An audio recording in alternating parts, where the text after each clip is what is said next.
अब राहुल गांधी के बिहार दौरे का अपडेट जान लीजिए। 3 महीने में आज तीसरी बार राहुल वहां पहुंचे। राज्य में इसी साल विधानसभा चुनाव होने वाले हैं, इसलिए उनके लगातार दौरों से काफी हलचल है। इस दौरे के साथ उनका व्हाइट टी शर्ट मूवमेंट भी काफी ट्रेंडिंग है। राहुल के इस मूवमेंट की चर्चा आगे करेंगे। पहले ये देख लेते हैं कि जब बिहार पहुंचे राहुल गांधी तो सियासी दृश्य कैसा था। राहुल गांधी आज सबसे पहले केंद्रीय मंत्री गिरिराज सिंह के लोकसभा क्षेत्र बेगूसराय पहुंचे।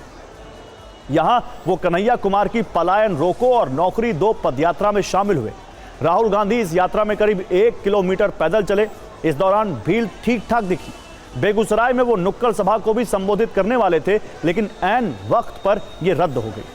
कन्हैया के गृह जिले बेगूसराय से राहुल गांधी सीधे पटना पहुंचे, जहां उन्होंने संविधान सुरक्षा सम्मेलन को संबोधित किया। यहां भी उन्होंने संविधान की लाल खिताब दिखाई, जातीय जनगणना का मुद्दा उठाया। उन्होंने कहा कि अगर आप अपर कास्ट नहीं है तो आप देश में सेकंड क्लास सिटीजन हैं। बिहार में कांग्रेस के जिला अध्यक्षों में 2/3 अपर कास्ट थे। अब हमने टीम बदल दी है और अब 2/3 दलित पिछड़े हैं। राहुल गांधी ने कहा कि आने वाले वक्त में वो 50% आरक्षण की दीवार भी गिरा देंगे। राहुल गांधी विधानसभा चुनाव से पहले बिहार में काफी एक्टिव नजर आ रहे हैं।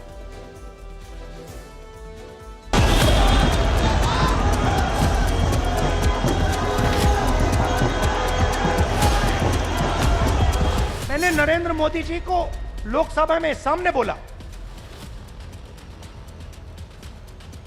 ये जो फेक दीवार बना रखी है 50% रिजर्वेशन की, इसको अगर आप नहीं तोड़ोगे तो हम इसको तोड़ के गिरा के फेंक देंगे। उनका पूरा परिवार का इतिहास रहा है संविधान की धज्जी उड़ाने का।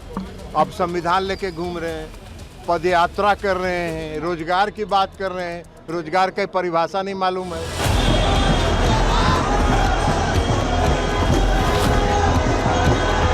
विरोधियों को पेट में दर्द क्यों हो रहा है?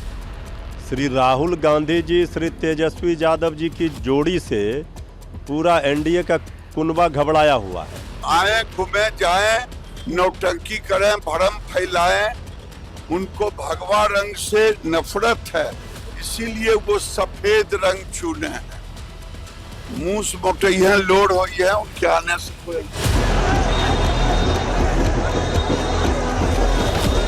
कांग्रेस हुकूमत में थी तो सिर्फ दंगे फसाद कराती थी। भागलपुर के दंगे के दाग उनके टी शर्ट पर हैं।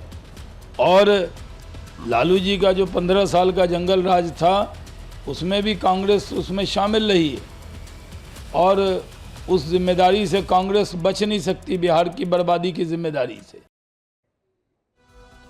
और अब आते हैं दूसरे सवाल पर कि राहुल गांधी के white T shirt movement, Rahul Gandhi का ये क्या मूवमेंट है। राहुल गांधी ने अपनी बिहार यात्रा ठीक एक दिन पहले 6 अप्रैल को ये पोस्ट शेयर की। अपने दौरे के बारे में बताया। इसी पोस्ट में उन्होंने टी शर्ट का जिक्र किया। उन्होंने कहा कि लोग व्हाइट टी शर्ट पहनकर आएं और अपनी आवाज उठाएं। अपनी पोस्ट में उन्होंने लोगों से व्हाइट टी शर्ट मूवमेंट से जुड़ने की अपील की। चलिए, इतना तक तो समझ में आ गया।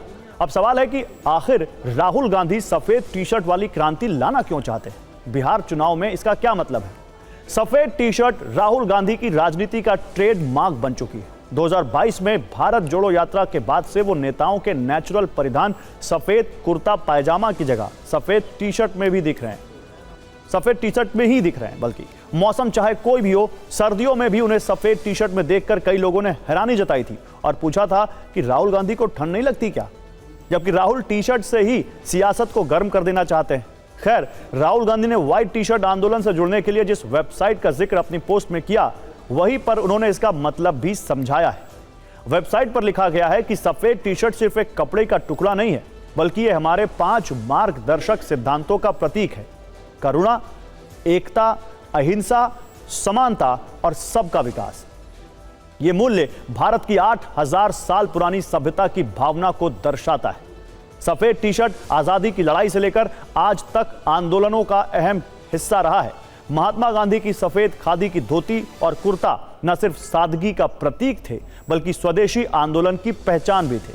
बापू कहते थे कि सफेद रंग शुद्धता और अहिंसा का संदेश देता है। 1942 के भारत छोड़ो आंदोलन में भी सफेद रंग के कपड़ों में कार्यकर्ता सड़कों पर उतरे थे, जो ब्रिटिश शासन के खिलाफ एकजुटता का प्रतीक बन गया। राहुल गांधी बीजेपी सरकार के खिलाफ मोर्चा खोले हुए हैं।